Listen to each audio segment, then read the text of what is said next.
I'm Dan, and this is 10,000 Hours of Indie, a podcast exploring new music and delving deeper into what goes on in the background of the independent music industry. I'm a musician and music lover and enjoy nothing more than discovering a band I haven't heard. In this first series of more in-depth interviews, I speak to 9 acts from a vast array of musical backgrounds about what it means to be an independent artist. From recording to stage, we talk about their musical processes and the decisions that have shaped them. These interviews are fascinating, and I have certainly learned something from every single one of them. Follow on the socials and email me 10,000indie@gmail.com.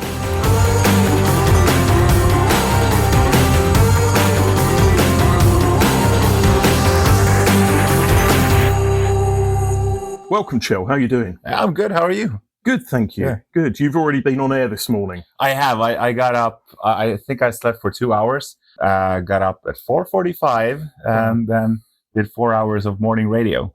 Wow. Yeah. Wow. Okay. So I met Kjell for the first time several years back when I was organising shows. His band Bob Malmström were mentioned as a good fit for an evening called the Night of Insanity, an evening where all the bands had crazy live shows and intense frontmen. Formed in 2010, the band wear suits on stage and are self-proclaimed pioneers of the genre boogarcore or bourgeois hardcore. I also became aware of Kjell's show on Yle Extreme, effectively part of the Finnish equivalent of the BBC, but its Swedish language channel. He's currently a co-host of their breakfast show, hence he was up so early this morning. As the frontman of Bob Malmström, Kjell fronts the band, books the tours, with the band having played more than 300 shows across Europe, Asia and South America. Can you fill people in on what I've missed? I think you got the basics. Yeah, Okay. as I told you on the way here, the microphone is a big part of my life. Sometimes I talk into it, and sometimes I scream into it. I've done the talking bit a little bit longer, but I'm pretty solid with the screaming as well. Cool. Yeah.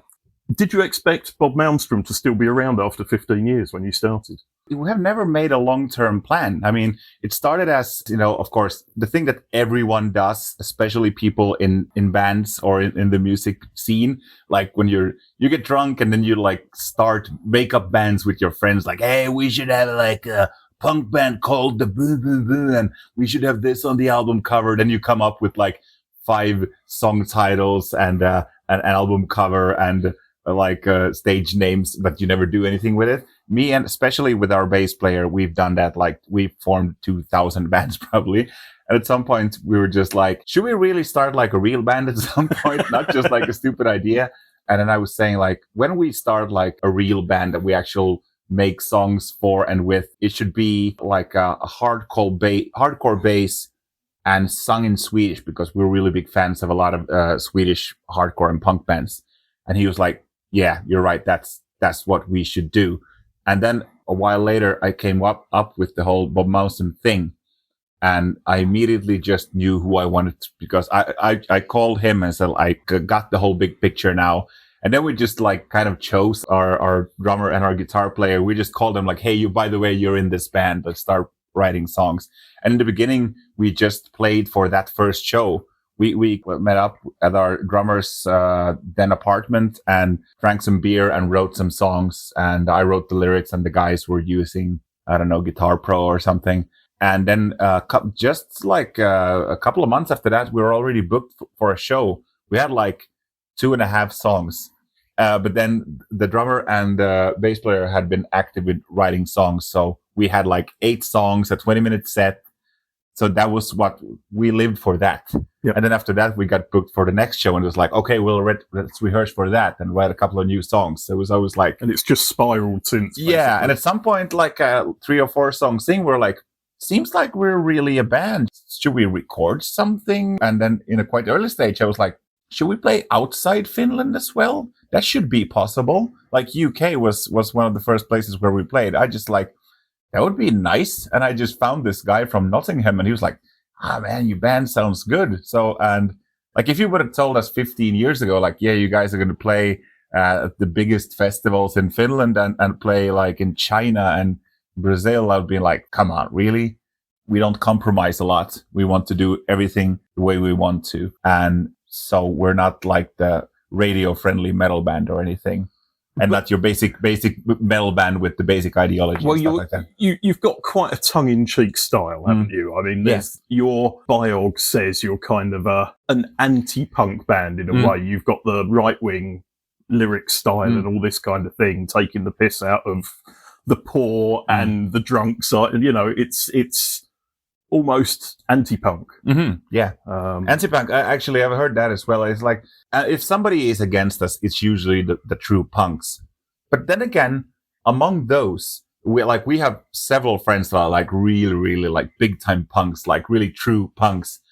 And they say to us like, you guys are more punk than any punk band. In a way, I get it. Those are big words, but like, it's because we really, it's tongue in cheek a lot. But then again, like in every form of culture, it doesn't matter if it's like a book or poetry or music, you always go over the top. There's no room for the half measures and stuff like that. So in death metal, they want endless war and everyone to die.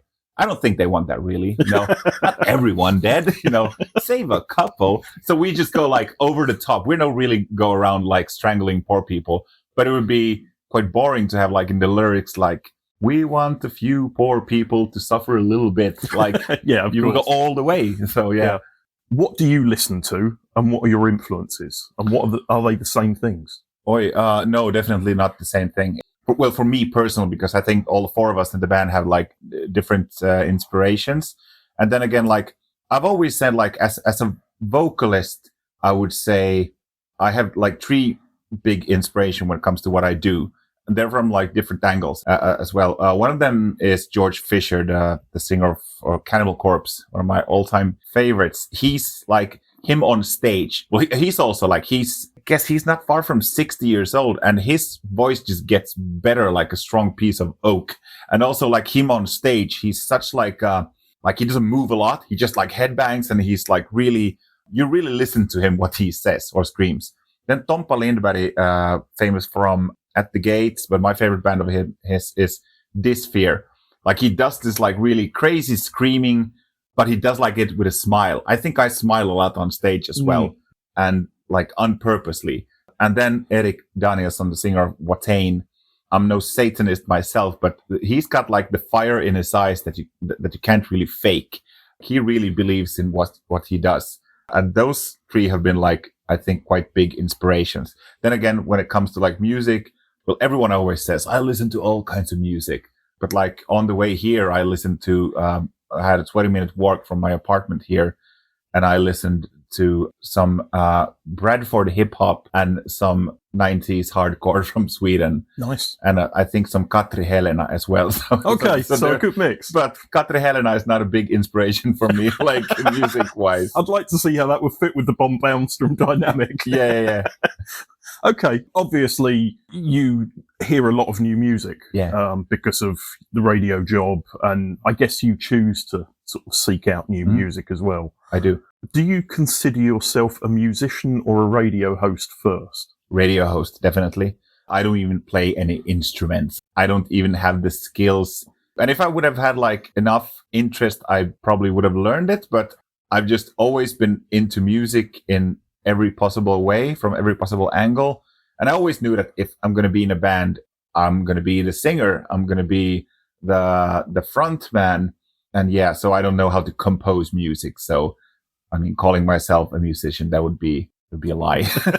I write lyrics and I do have ideas. And it's also so stupid because like I don't have the correct terms. Like when I'm trying to describe sometimes to my bandmates, like, should we do this? And I can't like use this scales and this like the beats, like the tempo. I can just do like, could we play like and stuff like that? I have the same thing, and yet I've been playing music since I was 8. So I think it depends on the background rather than the instrument or anything, because I can play a little bit of a lot of instruments. Yeah. But I always say I'm a jack of all trades and a master of none, because I can't happily do anything on one instrument that I actually want to hear. And like you, I have to say, right, can you do a bit that goes diddly diddly diddly diddly?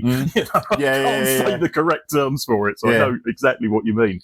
Are you more comfortable interviewing or being interviewed? I'm definitely more used to interviewing. During the years, I've been interviewed quite a few times as well, both because of my profession and because of the band. And it's fun every now and then to be on this side of the table, so to speak. But I've done like a couple of thousand interviews through work, so I'm more used to that.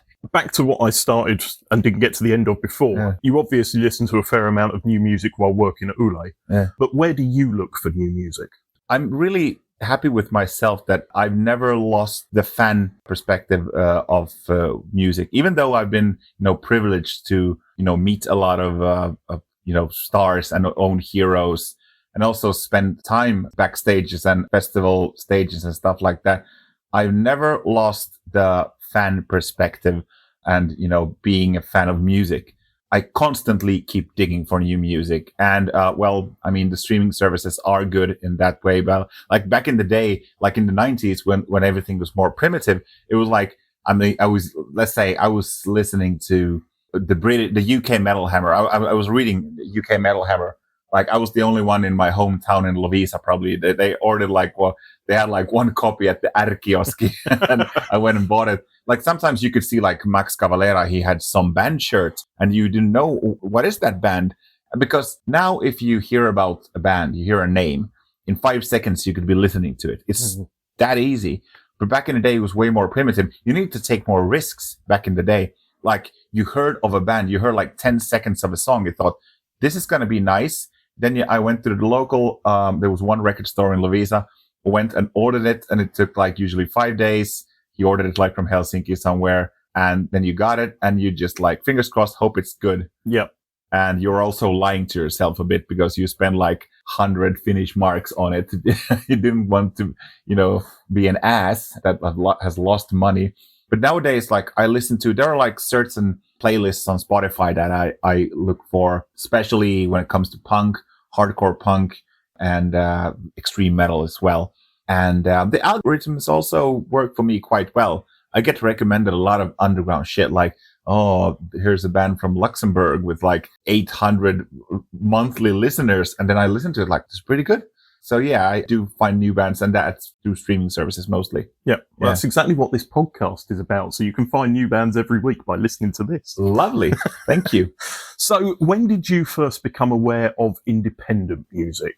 Specifically when you realised, oh, there's not just all this stuff that's being shoved in my face in the mainstream. I've always been a big supporter of the underground, and I still am. Let's say from the perspective of work. When, for instance, I do also like a metal show at the moment, which is mostly like a playlist and with me chatting just a little bit. But there's it's 90% music.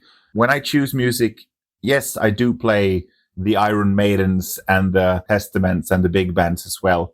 But I always try to fit in unsigned bands, and I always try to give smaller bands like a fair chance also. And when I was growing up, I didn't know about that whole thing. Yeah, you just listened to music. You didn't know anything about you didn't know what a label was. Yeah. And back then, of course, the labels had more power. I'm actually glad, even though I've worked with labels to work most of my life, and I do respect what they do, but still, I also thought it was like, it was so unfair. It's a matter of taste, but sometimes it's like, really? This shitty band is signed? And then you knew like bands that are unsigned and that don't get paid shit because they just for the sake that, they don't know the correct people. So I guess like getting to know like the independent scene was, I guess, after in my early 20s and after really started to work at Yle and getting like unsigned, like CDs from unsigned bands. And I always give them like a fair chance. Oh, but also the one thing that it's kind of still stuck to me. I think it's a little bit silly also because you should listen to what you like.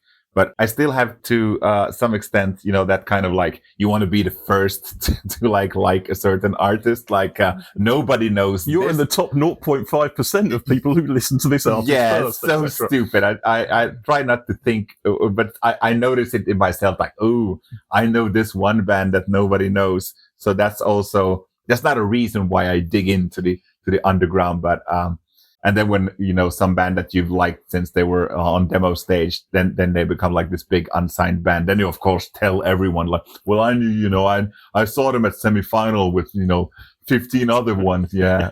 They were cool back in the day.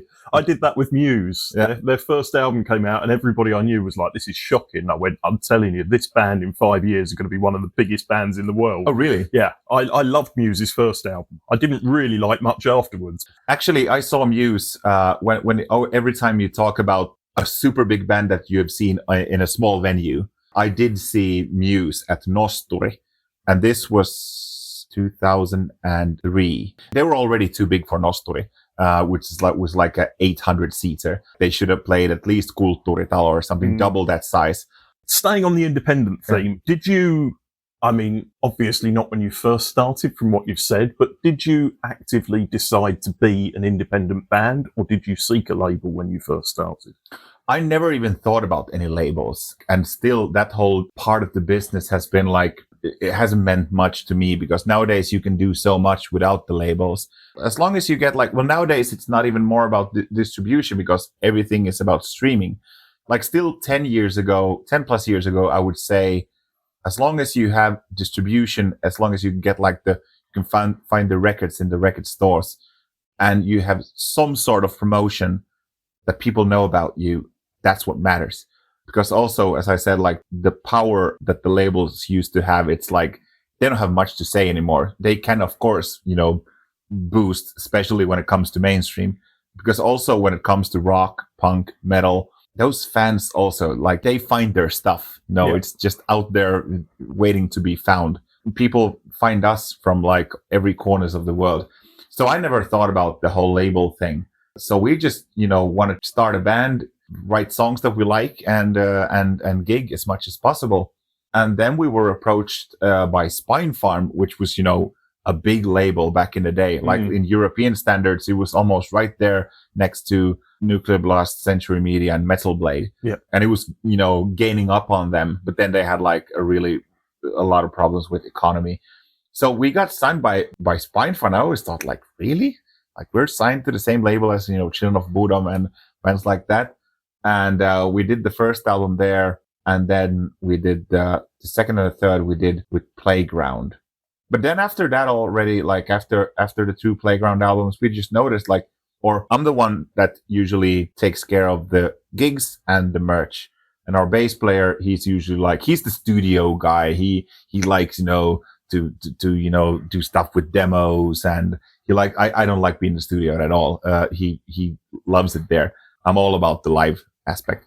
So he was thinking well, I mean, whatever, the same thing that these labels we've had, but what they have done for us, we could basically do the same. Plus we could do the same for other bands. So we have this tiny label called Elitbolaget, which we help friends bands with some distribution and some promotion and stuff like that. So for me personally, I could survive without a label. I think there's some freedom also with being independent. Do you think it's helped because you have that background with the radio station and things? I do think, yeah. I mean, many people have asked me during the years, especially in the beginning, because we have almost like a rocket start in the beginning, especially with gigs. After our first year, we started playing abroad. After the first year, we got to play with quite big bands and play quite big venues. And everyone was like, oh, but it's because Kjell works at Yle. He knows everyone. And yes, I do have a quite good contact network when it comes to people related to music in Finland. But I had no connections with the whole live bit. I started from square one, like everyone else, when it comes to that. I knew nothing about the whole booking part. So I learned that myself. And of course, if you were shit, people wouldn't book you. That's correct. And sometimes, of course, you had to be patient.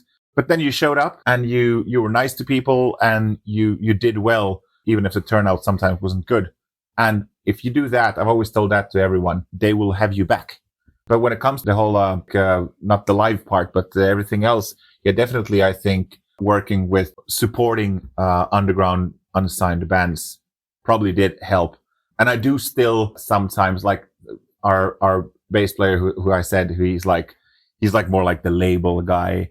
And sometimes he does recommend something that I'm like, that was like 20 years ago. Like that nobody does that anymore. Yep. And stuff like that. But Yep. I think it has helped. Yeah. Yeah. You've released through your own label and also through other independent labels, as you just mentioned. Do you think this has let you have the creative freedom as a band? You haven't had to answer to anyone. I do. I mean, even when we were signed to Spine Farm and with Playground, which is also a proper label, we did like the master deal. Like we delivered them the master, and that was it. But also with Spine Farm, it was the same thing. They didn't butt in when it comes to anything basically. They would just say, "What do you want to do? What kind of photos you want to take? Okay, here's a photographer. What kind of album cover do you want? Okay, like we can help you out. Or do you have ideas?" They just help with everything, and they finance some stuff. And when it comes to the music, they listen to the master like, "Yeah, this is good. We're going to release this." And they recommended, like we had Mikko Herranen who did mixing for the first album, and he's mixed like hundreds of albums. Yeah, I've met him a few times. He plays drums as well. Yeah, He's played for a few bands I had live back in the day. He plays every instrument, I think, and he's a hell of a singer as well. So like, yeah, we were just like, "Do you want to work with Mikko Herranen?" Hell yeah, and stuff like that. But yeah, never did. But of course, it helps even more since we call the shots 100%, but we didn't have the problem when we were signed to other labels either. In terms of the creative process, how do you make a song? How does the band start? So obviously you've told us how it worked in the old days, that you sat in the apartment of your drummer and you just scribbled some lyrics down. Is that still the way you do things? No, I mean, as I said, I don't play any instruments. I write like at least 90% of the lyrics, and usually, everyone else chips in, like all the other, like everyone does something, and not only when it comes to the songs, but when it comes to everything. We all, like, I take care of the gigs and the merch, and some people take care of the logistics, and some people take care of booking shit and stuff like that. But when it comes to actual songs, I would say our guitar player writes most of the actual music at the moment. And then we meet up at the rehearsal space, and then we check what do we have on people's hard drives. And then I have like a bunch of lyrics, and then we just fit them in, do like some arrangements, do like demo vocals at the rehearsal space for some songs, fit in some lyrics for some songs. We listen to a couple of like what they have like on their hard drives, and then we fit in the lyrics, and that's how we start working. Then we start playing it at the rehearsal space.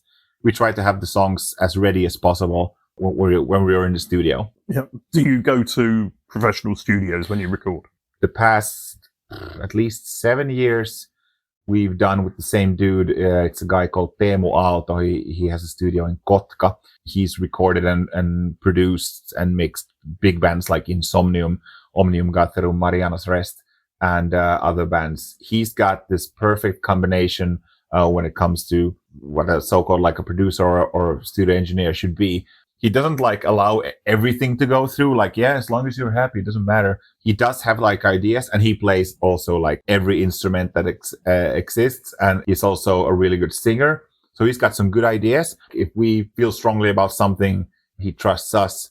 But it's in good balance, I would say. Like, and it obviously works if you've been doing it for 7 years. Yeah. And he's a good guy as well. So yeah. Yeah. So how do you think the band's music has evolved from 15 years ago to now? Well, it was certainly more dirty and raw back in the day. The first album is mainly written by our bass player. I would like to say at this point, the first album is called Speak Swedish or Die, which I think is a brilliant title in this country. Yes, absolutely. And so we, that was definitely like our most most hardcore punk album. It was quite like straightforward. But already from the second album forward, our guitar player, because like, as I said, like I thought we had like 2.5 songs when we started out. And then all of a sudden it turned out that like our bass player, mostly our bass player, but also our drummer a bit, they have written like 8 to 10 more songs.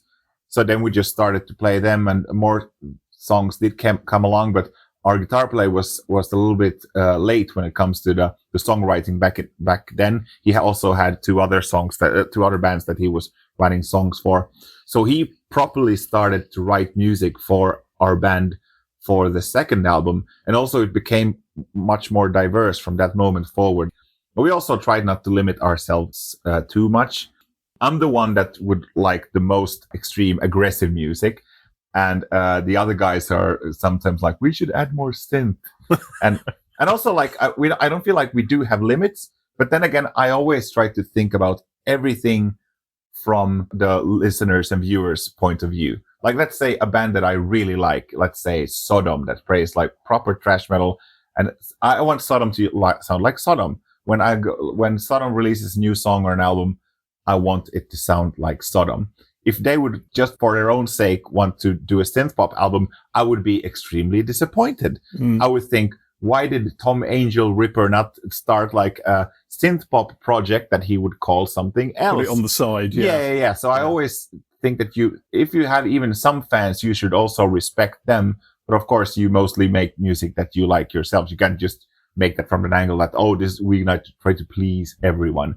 So we don't have that much limits. It's definitely more diverse.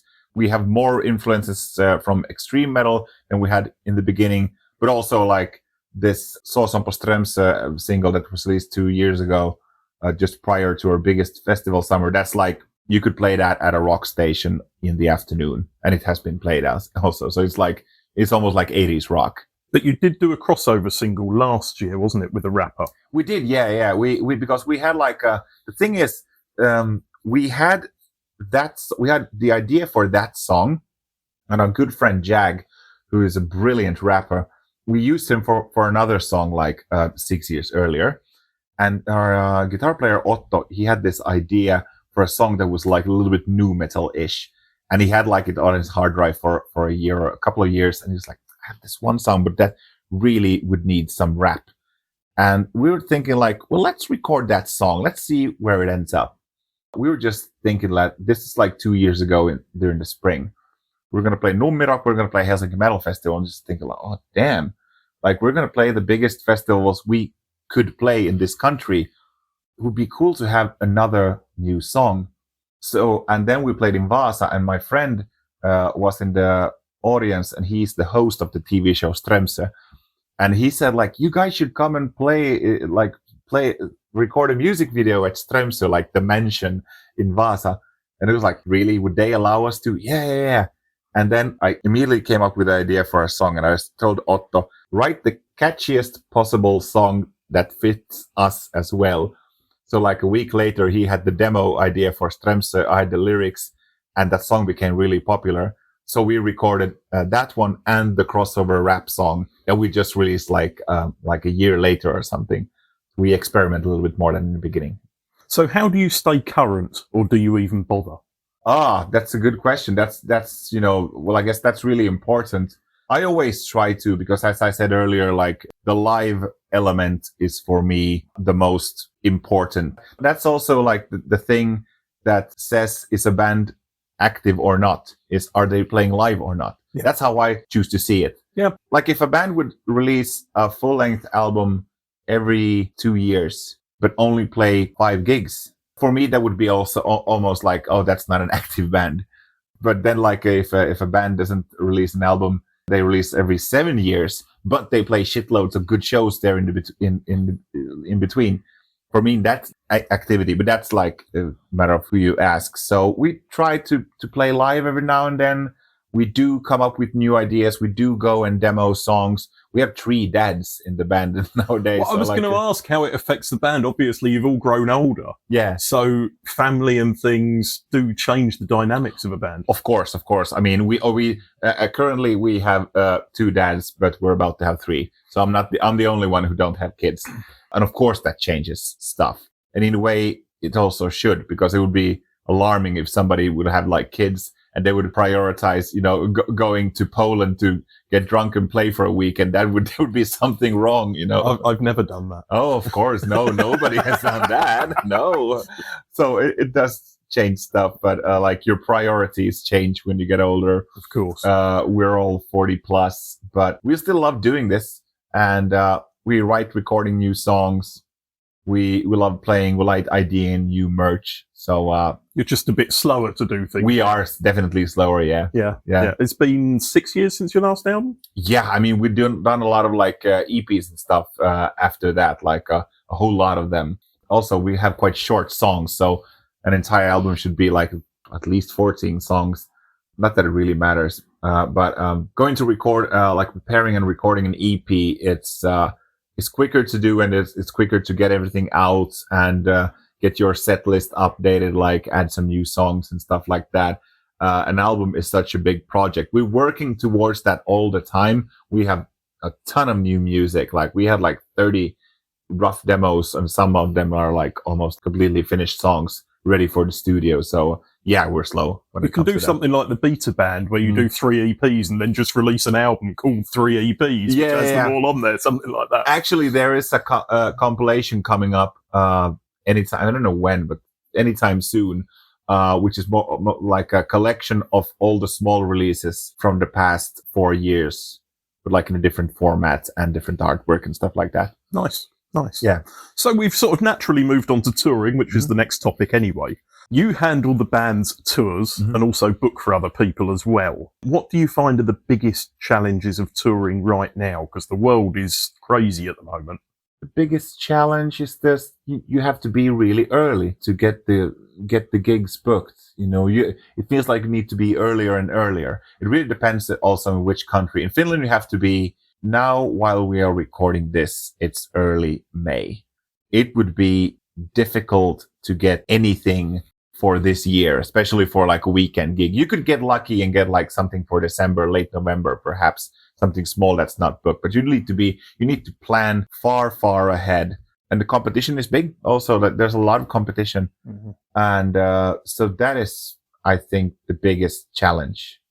Also, and that's also sometimes what I try to say to the guys, because when I handle all the booking, and I try to plan also far ahead.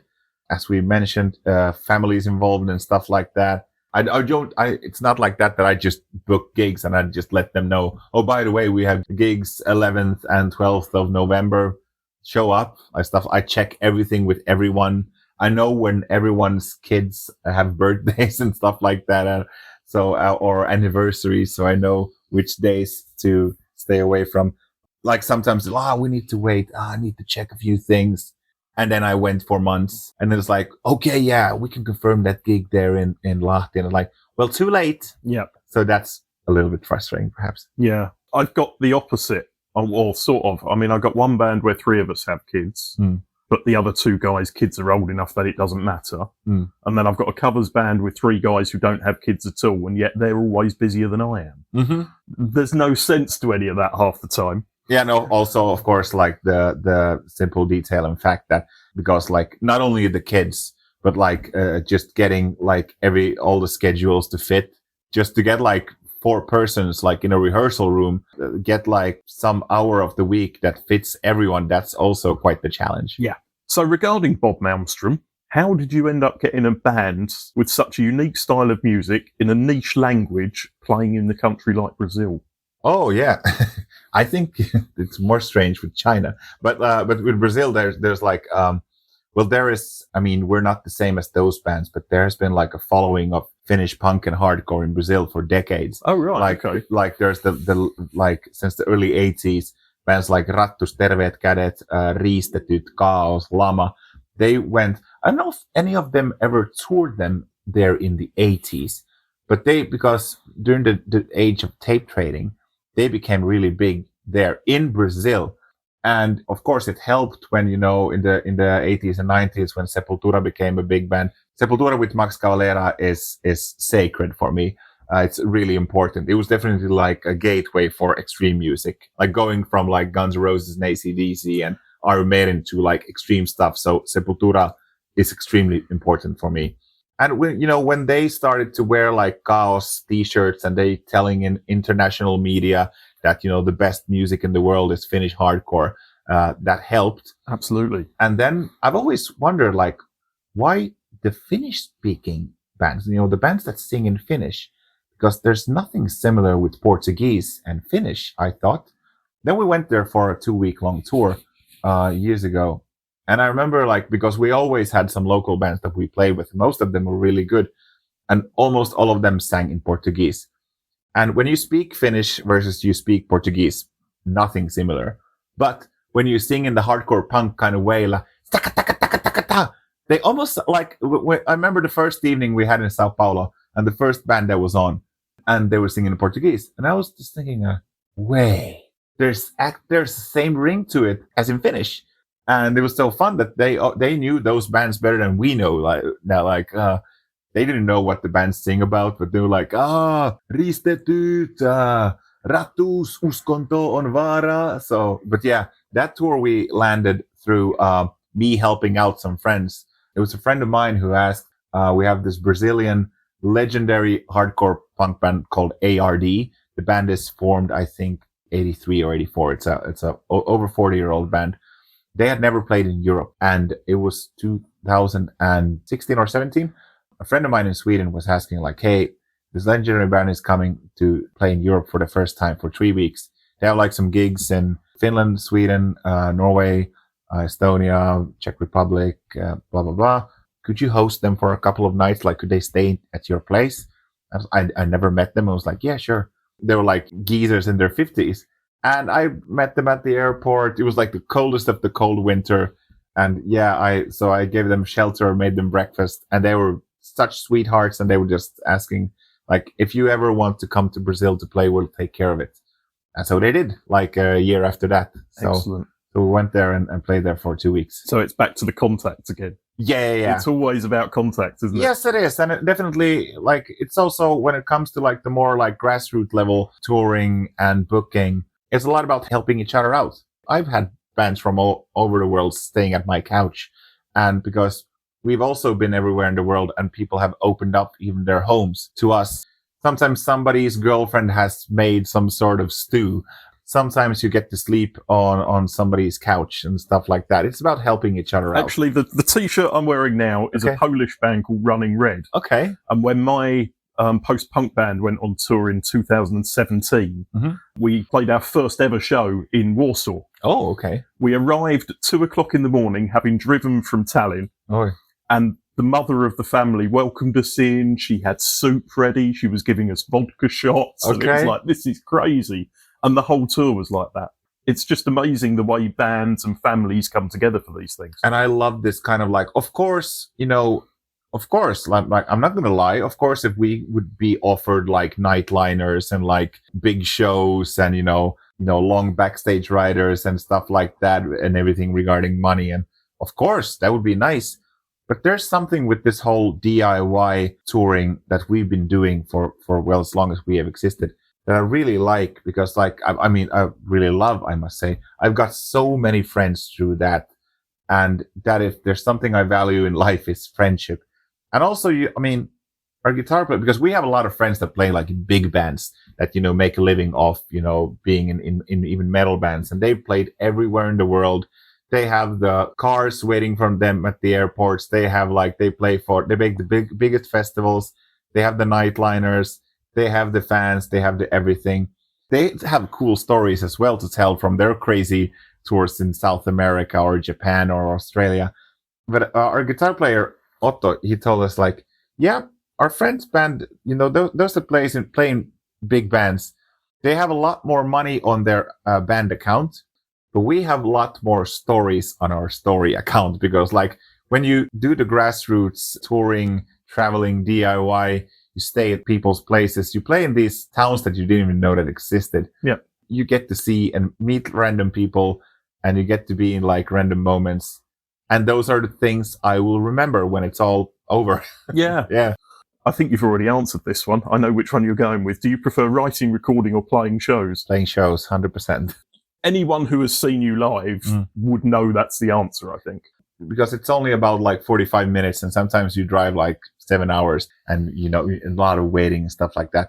But it's also from like a viewer's perspective or a listener's perspective. Like when I hear it can be a new band, it could be something that is new for me that has been out there for 25 years, or I just hear a new song from a band that I like.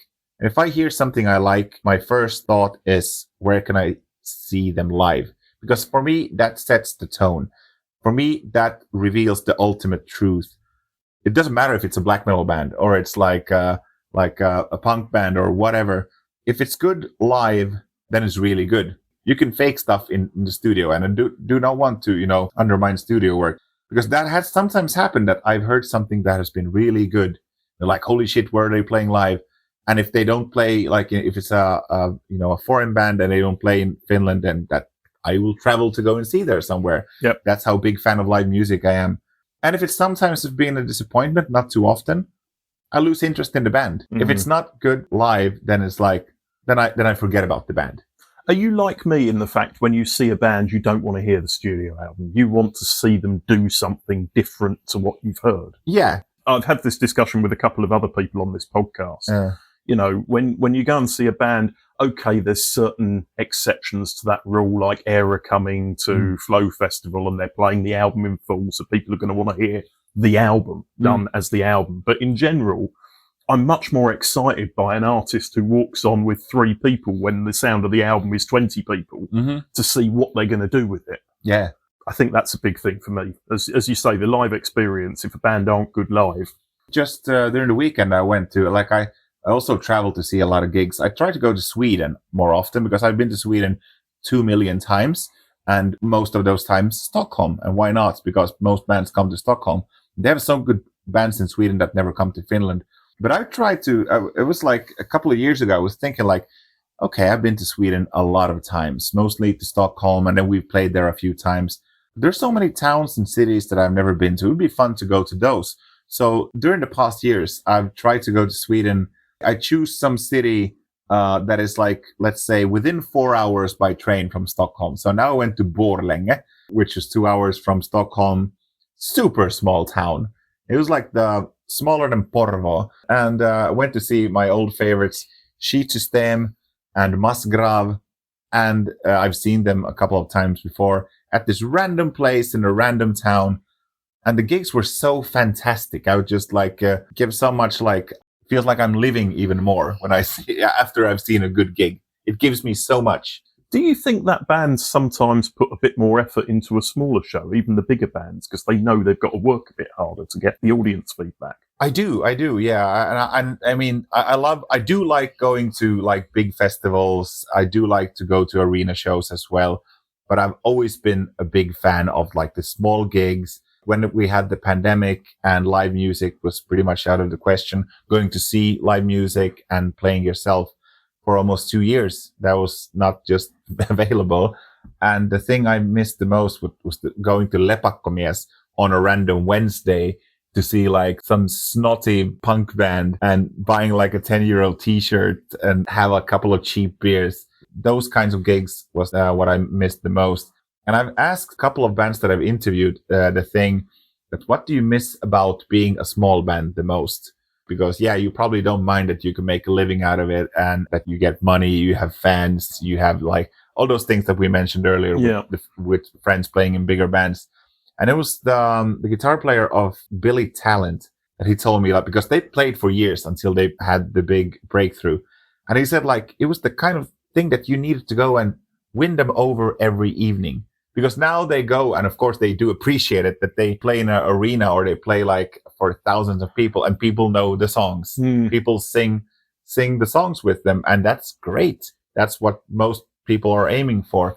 But like when you went to a new town where nobody knew you, and you need to convince them that, yeah, we are a kick-ass band. And then after, like when the show was over and people were sweaty, and they were like, shit, like, what is this band? And they were going like for the t-shirt stand. Like, I don't know. I didn't know who you were 45 minutes ago, but I'm going to come to the next show. That is also like something that is really cool. And I live off those comments that came to see like the support band or the main act. I didn't know about you guys, but you guys are great. I want to pick up a t-shirt. I'm definitely coming to the next show and stuff like that. Yeah. That's like a earned win. Yeah. You're the same kind of person as me. You'll always get to the gig early enough to see the support band. Yes. Because you never know what you're going to get. Absolutely. Yeah. Okay, so the Bob Malmström live experience, was it your intention from the start to create something controversial and really intense, or did that develop over time? From the very beginning, we knew that we want to make something different when it comes to actually everything. When it comes to the lyrics, when it comes to, well, basically everything. Like future t-shirts that we were going to have, we knew that we don't want to have the basic black t-shirt with the white logo on that it. You can't read and all that kind of stuff. Yeah, absolutely. Yeah, and you've got a logo you can actually read. Yes, we do. Which is bizarre for the genre. Yes, and also like the lyrics, we wanted to be different. And also when it comes to the whole live thing, I mean, yeah, we don't have bombs and rockets and stuff like lasers, but we make an effort with what we can. And we knew that we're not going to be the basic band that stands there in jeans and t-shirt. and says between the songs, "Hello, good to be here. This is from our second album. It's a song called blah, blah, blah." And I never plan what I'm talking about between the songs. I come up with it, but I just try to make it interesting. I'm trying to make it like, perhaps I take something from the radio work also, because I want to entertain people also, not just saying like the boring same shit that doesn't mean anything. Be spontaneous. Yes, be spontaneous, but sometimes perhaps throw a little curveball and stuff like that. So in the beginning, we ended up like we've worn the suits. Now we changed up, or I changed up before our big festival summer 2 years ago. We did the Strömsö music video. And for that video, our bass player said, like, we can't wear like the black suits. It's gonna be like a summer environment and out like in the garden and outside this big villa. We should have like summer, like not like shorts and t-shirt, but like better people summer attire. Right. Yeah. Yeah. And I'm terrible at those kind of things. I was like, what? Because I've always looked like this, the way I look now, it's like band shirt and Converse and jeans. So he said like some sort of like linen material. And I was like, yeah, this is pretty nice. And then I'm going to wear this for the Numirok gig.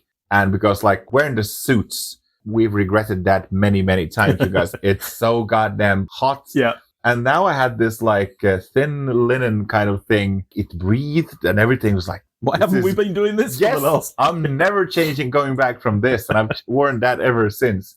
Also, like back to the question, like, because we also wanted everything to kind of like be natural also, not pushing it too much. We want to be something that we would want to see also. Yeah, that makes sense. And we have made an effort and an impact when it comes to we're definitely a live band. When I saw you the first time was the Night of Insanity, and it was the first time I met you as well. I just remember seeing you all putting your suits on and thinking, this is not going to be a normal show. Mm-hmm. You know, because everybody else, as you say, jeans and t-shirts and everything, and you stuck out because you had quite a defined image. And I assume that's what you've kept up, but just a different image. It's been fun sometimes when we played in the past, especially when we played like with thrash metal bands and death metal bands and even black metal bands.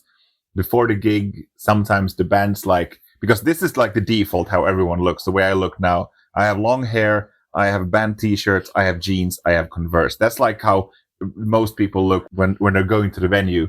But then the other bands, they dress down and we dress up. Yeah. Like they take like the shittier, like muddy shirts and ripped jeans. Yeah, exactly. But we dress up. Yeah. So on to social media. Yeah. How do you find the constant pressure of having to create social media output? Is it something you find challenging, or is it something you've adapted to quite well as the years have gone on? We've adapted a bit, but we could, to be honest, we could be definitely better. Me and our bass player are mostly handling that, and we could definitely be better. Like, if we, let's say, like, if we would be a little bit bigger band and be a little bit more active, had a little bit more gigs, releases, and resources, that's probably the first thing we would hire, would be somebody to handle. That's actually going to be another question, actually. Do you think artists should have full responsibility for their social media, or get people either, if they're on a label, to do it, or bring people in who are a bit more experienced? Well, that really depends, because sometimes you can really notice that the artist or band are handling their social media themselves. Like, you can see like the stories and everything. And that's sometimes because it becomes more personal than, it's not just the basic, like somebody who is sitting like in another country who is hired to be their social media. And it comes out at 10 a.m. every day. And yeah. Like, for instance, when we're recording this, Eurovision is coming up next week. And there's a big buzz in Finland this year because there are Finns representing Finland and Sweden. Yes. And I know the guys in Kai really well since many years back. And they are becoming like this huge phenomenon. They've been it like 2 months already, but they still are like, you can really notice that they have like some content that some person is making for them or for them on social media, but they still make a lot of stories themselves.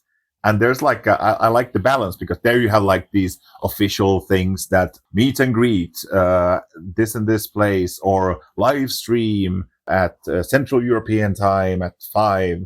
But then they have like, they're goofing in an airplane and stuff like that. So I like that there's a little bit of both. But it is, of course, social media has been important for bands, because without it, how would you reach out to the people? How would you let people know that something is happening? Because it's not like bands have like home pages anymore.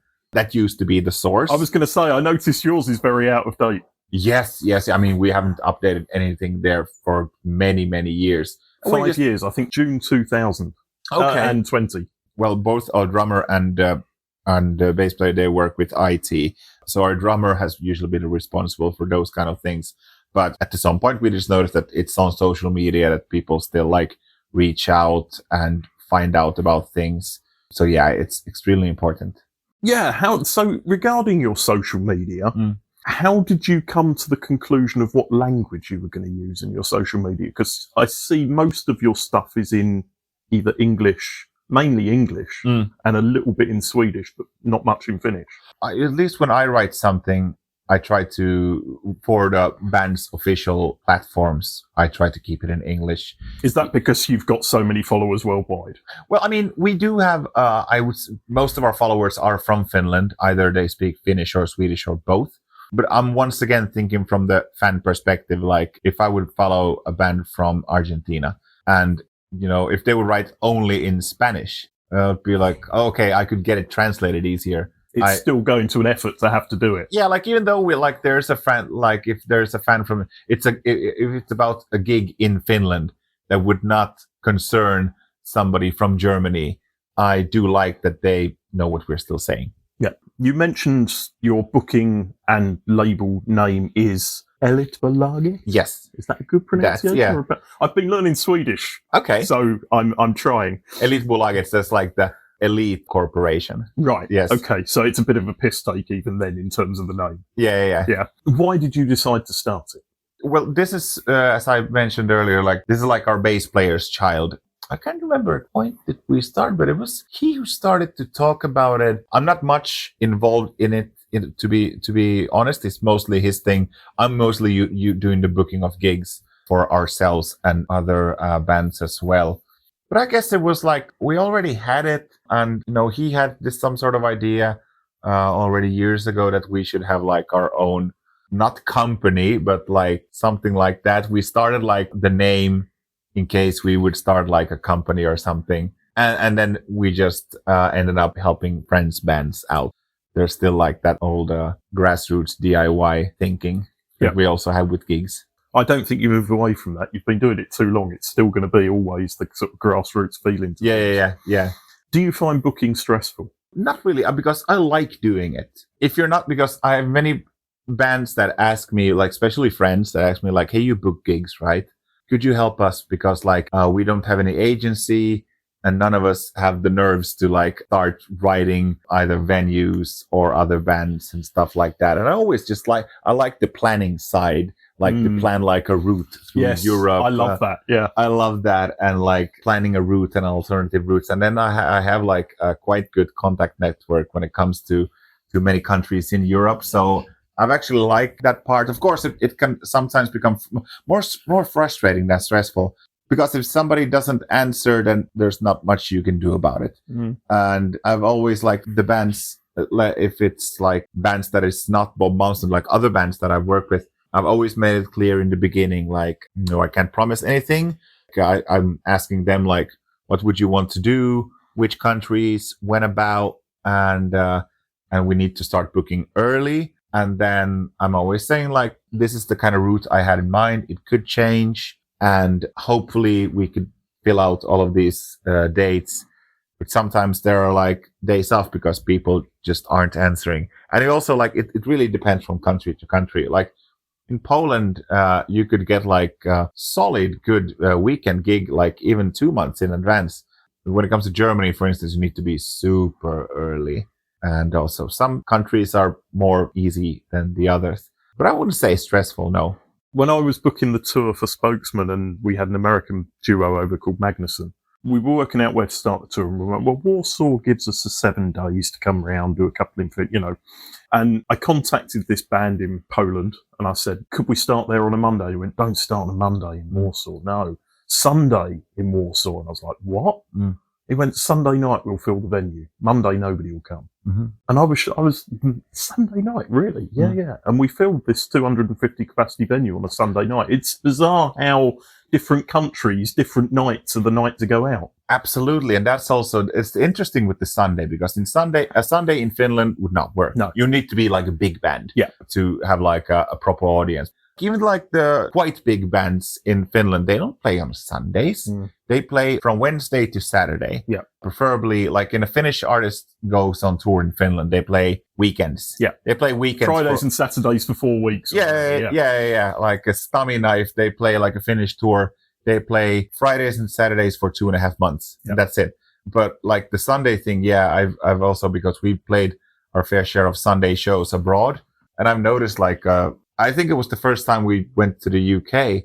We had also, I was hoping for like to have like from Wednesday to Saturday and then fly home Sunday. And then the guy who was booking the gigs, he was like, yeah, you should play Sunday as well. I was like, it'd be nice to finish off with like a Saturday gig. I don't know, Sunday's like, you're good to go. And then, abroad also the gigs are way earlier than in Finland. I've noticed I've played Sundays in Poland also. And then they don't have like, because in Finland, we think about the Sundays, we think about the Monday already on a Sunday. Yeah. Like we're thinking like, I can't do anything on a Sunday because I need to get up at 7 on a Monday. And like in many other countries, it's like, this is a day off. Let's go out and have a drink, or let's go out for dinner, or let's go and see a show. Yeah. It's crazy, isn't it? So we touched on it briefly.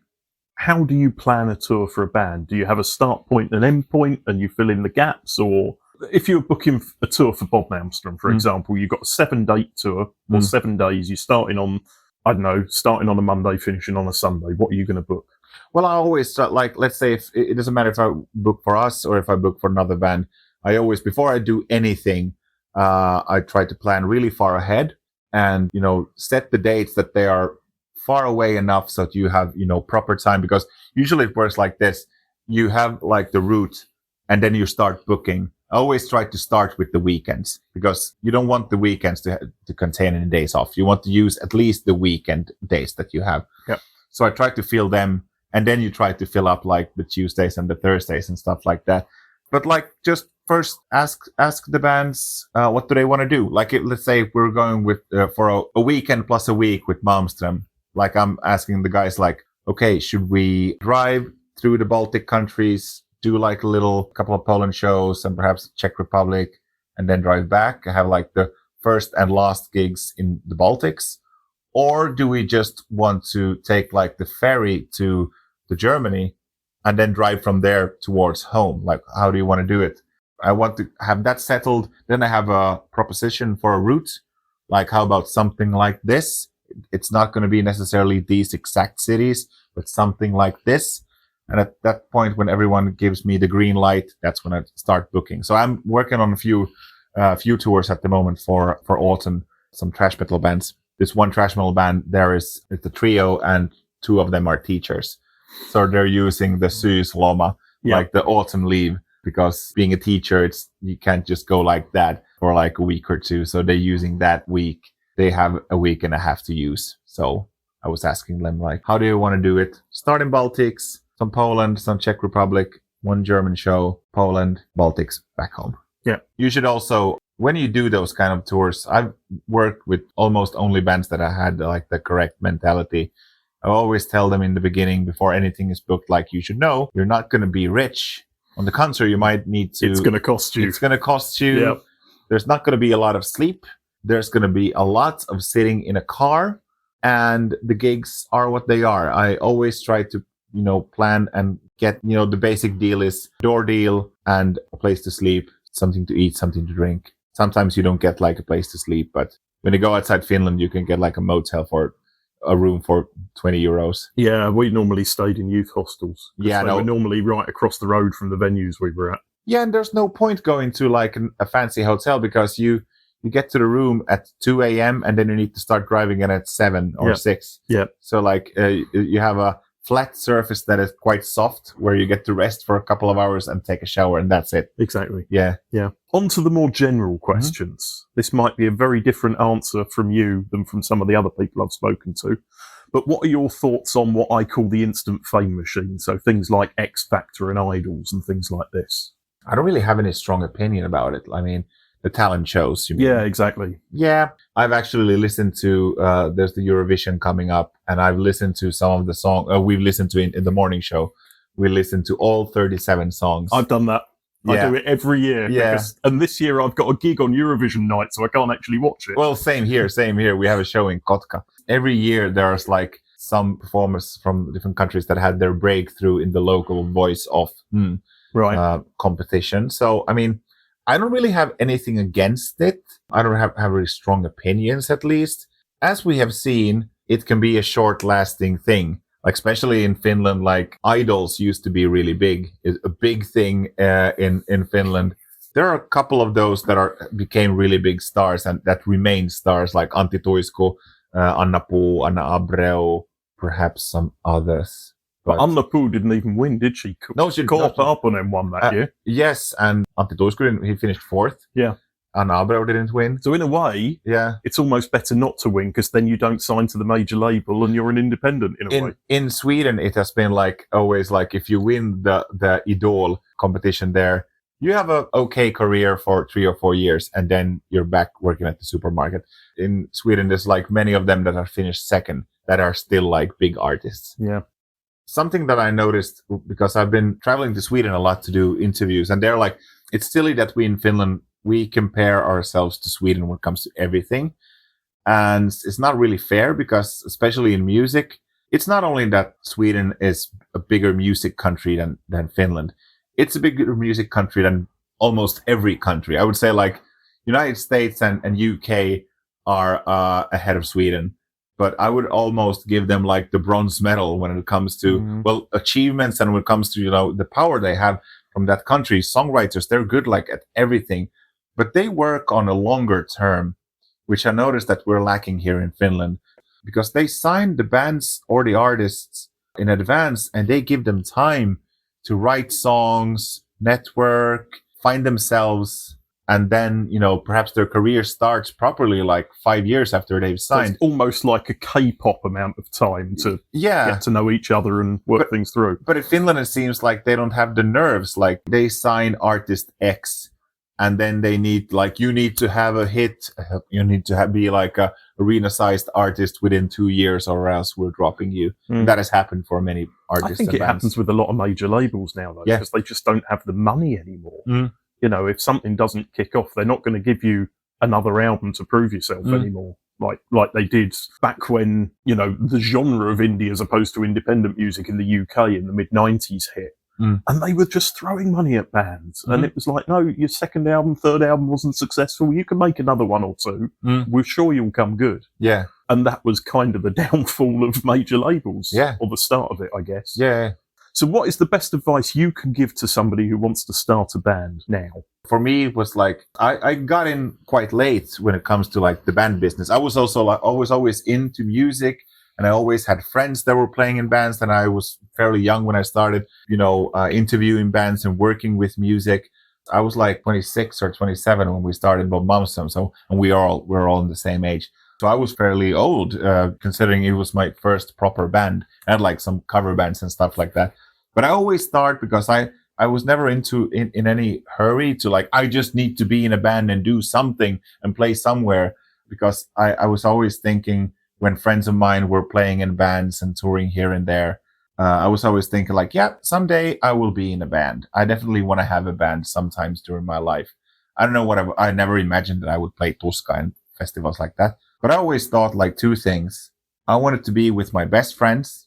I don't want to like, you know, write, you know, ads for like seeking drummer for punk rock band or like looking for a bass player. No. I want it to be with people that are close to me, people that I know really well.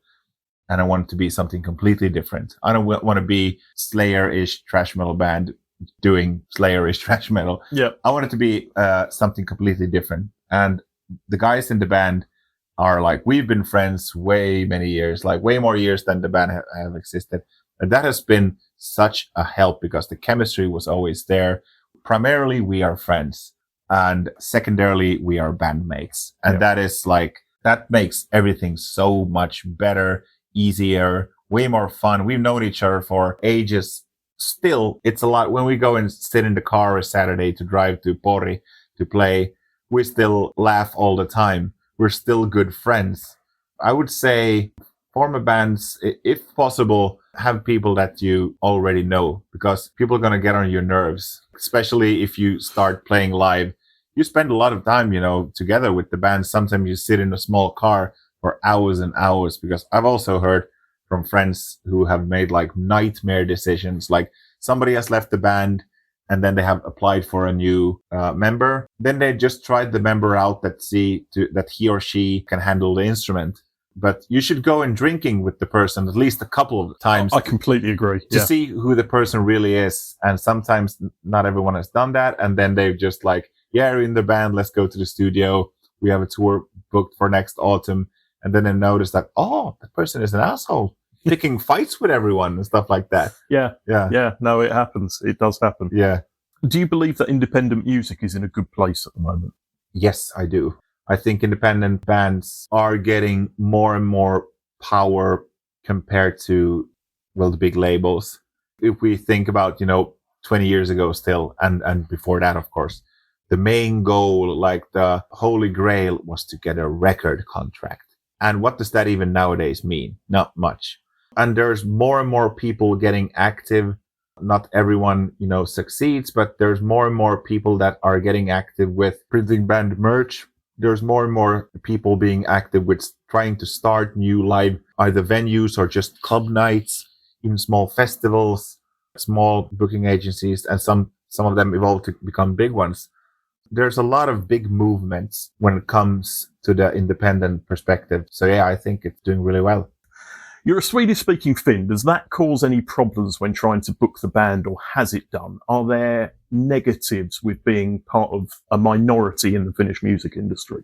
I don't think it was ever a problem. I think like the first year or two when nobody knew who we were, it was like, right, you sing in Swedish, and people were thinking everything with the suits and everything, the money, like, what? Okay.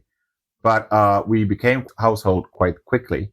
And they like adopted the whole thing with it. So I don't think it was ever a problem. I think it even became like a force to be reckoned with as we went on. Yeah. Because people knew us, we're the Swedish speaking guys. So I think it was a good thing. Do you think things are easier for a band based in Europe or the US? I've never thought about it. Nowadays, it seems like if you're not from the United States, it's good. But that's purely political, yes. though, isn't it? I mean, not musical. I guess things have changed in the last 6 months irreparably, possibly. Yes. But I don't think it does matter. I mean, it's in many ways easier in Europe because consider how tiny Europe is. Like you could drive like the longest distance is like from Finland to Portugal or something like that. Yeah. That's like the longest possible distance. And you fly that distance in 4 hours. That's how tiny we are. Like in United States, you can't fly from the West Coast to the East Coast in 4 hours, I guess. And also like been in the United States quite a lot.